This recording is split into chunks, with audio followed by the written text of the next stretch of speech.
नमस्कार.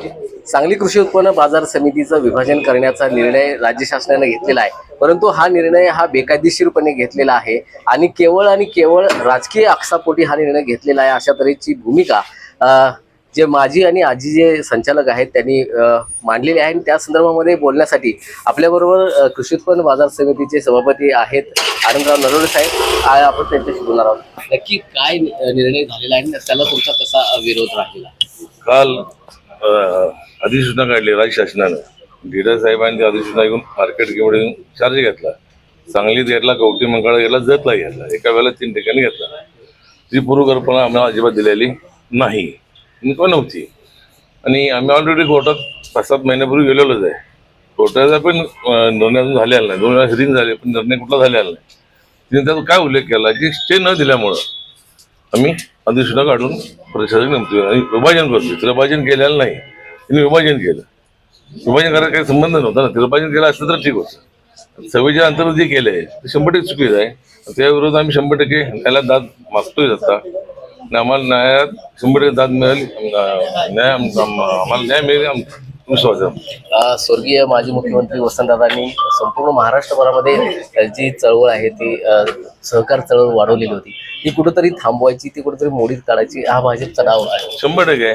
असंच आहे. वसंतराव दादांनी ज्या वेळेला 1950-51 जेव्हा मार्केटमध्ये स्थापन केली त्याला जत आणि कवठी मंगायची ही दोन्ही झालं दुष्काळ आहेत म्हणून सांगलीला त्यात बरोबर घेऊन किंवा त्यांचाही विकास व्हावा, ते आपल्याबरोबर राहावी त्या भावनेनेच केलेलं होतं. पण अजून तिथे सुधारणा झाल्या का? आता नाही. पाणी आता निघाले, अजून 100% पाणी निघालेलं नाही. जोपर्यंत पाणी जात नाही तो तिथं पिकही येणार नाही ना. म्हणून 2-3 वर्ष चालू थांबले असते आणि नंतर गेलं आमचा विरोध नव्हता. आपल्या बरोबर कृषी उत्पन्न बाजार समितीचे माजी सभापती आहेत सुजय नाना शिंदे. आपण त्यांच्याशी बोलूया. असाही आरोप केला जातो की 44 कलमाचा गैरवापर या निर्णयामध्ये घेतला. नक्कीच बाजार समिती ही शेतकऱ्यांच्या हितासाठी असते, शेतकऱ्यांच्या प्रश्न सोडवण्यासाठी असते.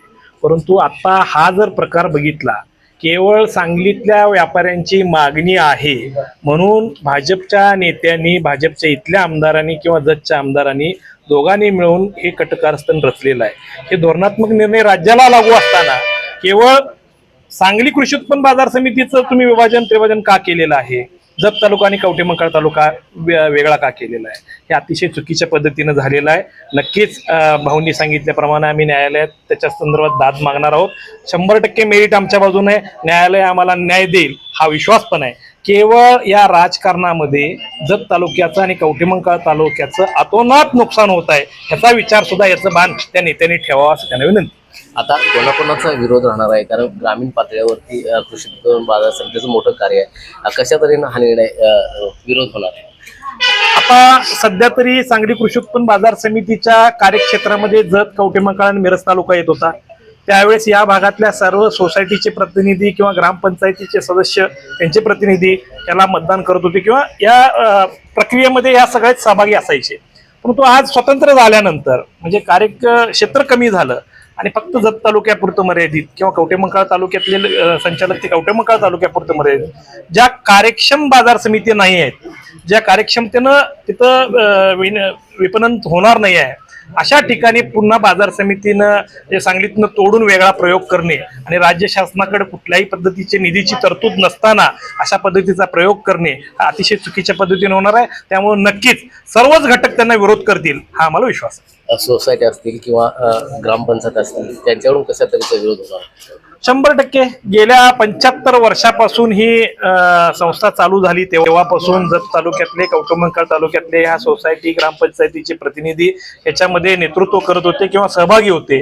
आणि आज सांगलीतल्या एखाद्या महत्वाच्या संस्थेमधून आपण तुटतोय आणि स्वतंत्र होतोय म्हटल्यावर नक्कीच त्याला विरोध सर्व घटकातून होणार आहे. बहुतांश म्हणजे भाजपच्या सुद्धा ज्या काही सोसायट्या किंवा ग्रामपंचायती असतील तिथल्या सुद्धा सदस्यांनी विरोध केलेला आहे. ठराव सुद्धा ग्रामपंचायत दिलेले.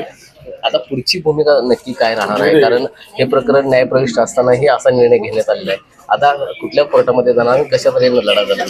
आता सध्या आपलं मुंबई हायकोर्टाचं सर्किट बेंच कोल्हापूर इथे सध्या या न्यायालयात हे सगळं प्रकरण चालू आहे.